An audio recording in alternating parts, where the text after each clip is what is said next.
کتاب حصن المسلم، باب سونے اور بیدار ہونے کی دعائیں۔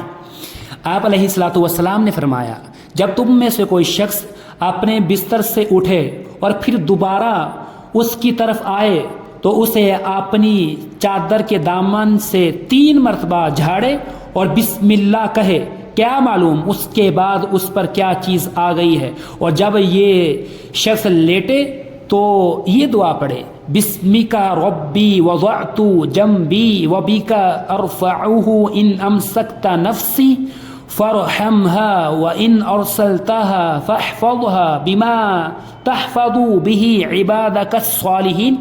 اے میرے رب، تیرے ہی نام کے ساتھ میں نے اپنا پہلو بستر پر رکھا اور تیرے ہی نام کے ساتھ اسے اٹھاؤں گا، لہٰذا اگر تم میری روح روک لے تو اس پر رحم فرمانا، اور اگر تو اسے چھوڑ دے تو اس کی ایسے حفاظت فرمانا جیسے تو اپنے نیک بندوں کی حفاظت فرماتا ہے۔